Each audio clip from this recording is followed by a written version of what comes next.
The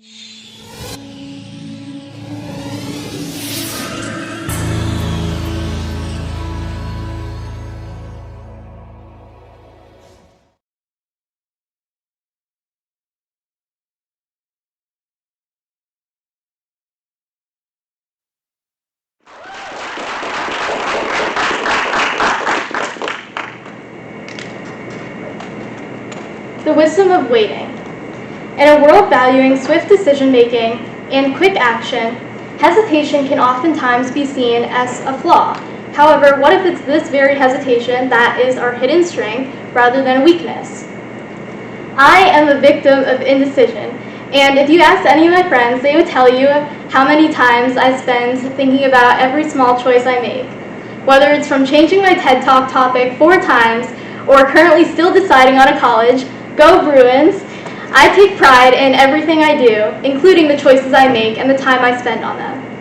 Although many of you might see this kind of process as a burden, I believe it's this process that is very necessary to make sure you make the right choice that you don't regret in the future and later on.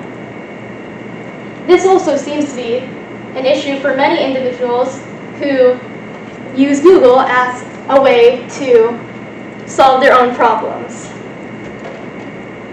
Now, WonderMind says that research suggests that 20% of the adult population is indecisive.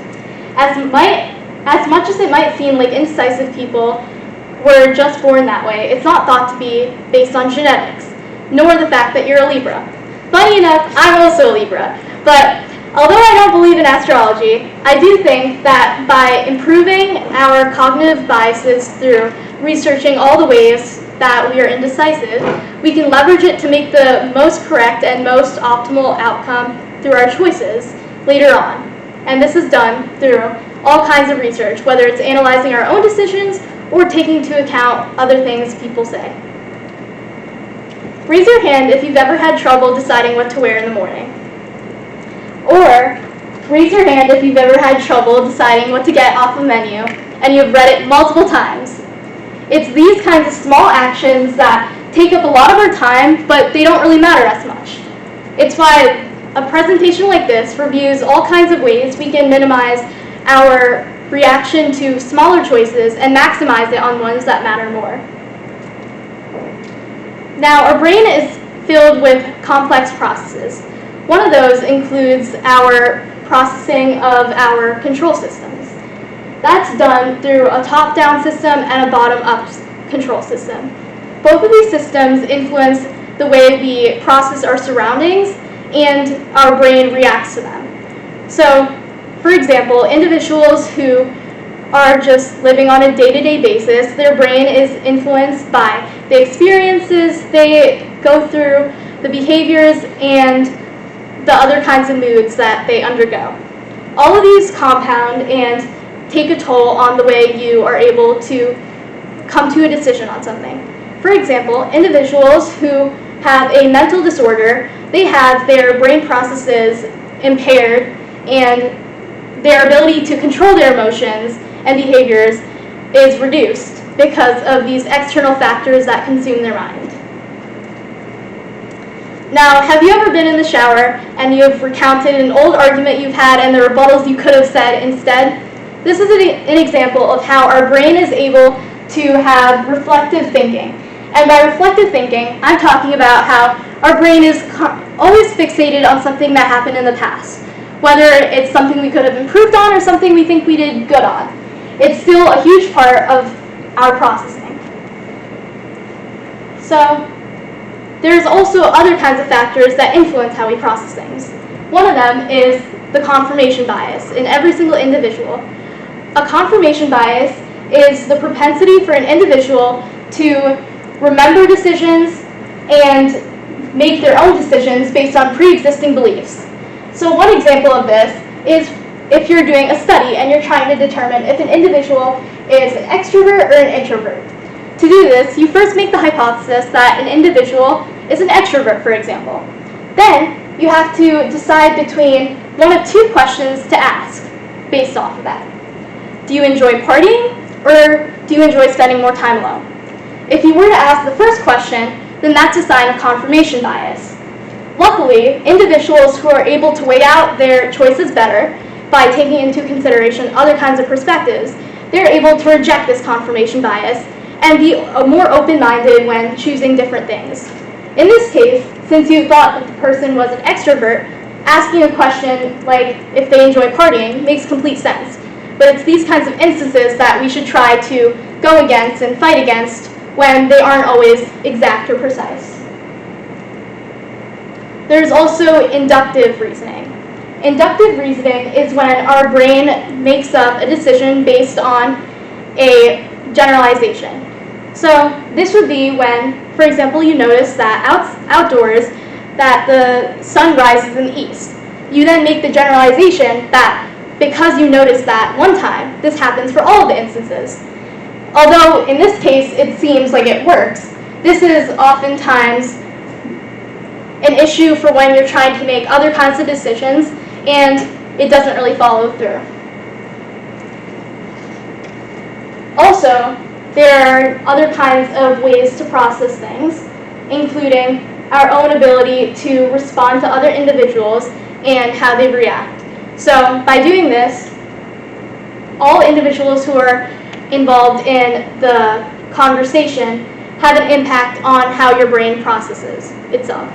So regardless of whether or not you think something impacts it, there's always going to be some sort of influence of your external and internal factors on your brain.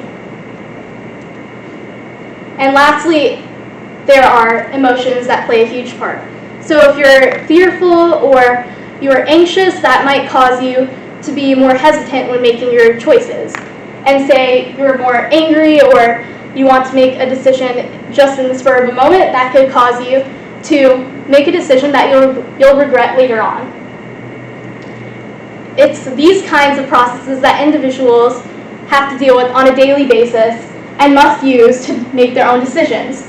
However, the individuals, once again, who are able to take into account all kinds of perspectives, they are able to reject these kinds of processes in our brain and defy them, which is a very hard task to do because you have to train your brain to do so. Now let me give you an example from the TV show Suits. So in this show, there are two jurors who have to decide whether an individual is guilty or innocent. The first juror takes the time to go through all their materials, analyze all perspectives, and actually talk to the defendant themselves. The other juror does not take as much time and keeps their belief that the individual is guilty. They don't really put themselves out there, and they don't really do much to kind of change their own choice. However, in this case, it's the individual who researches all areas and keeps an open mind. They are the ones who are able to make a more just and fair decision. And this is one example of how making the correct decisions and managing them can improve our judicial system.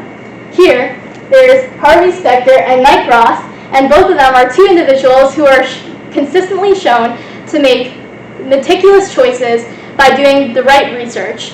And this conveys the entire message of the presentation, which is to take into account everything that you have in your hands. Do not neglect any factors. I know what you might say.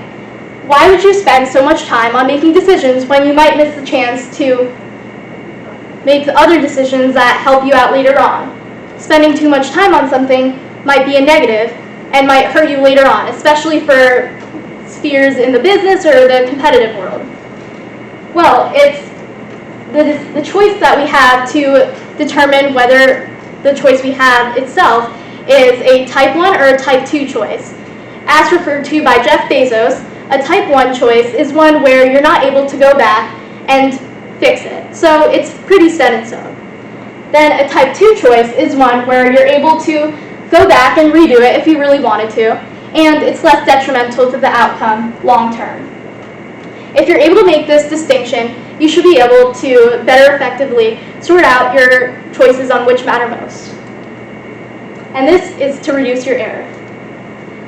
To improve your decision making, there are multiple ways you can leverage this.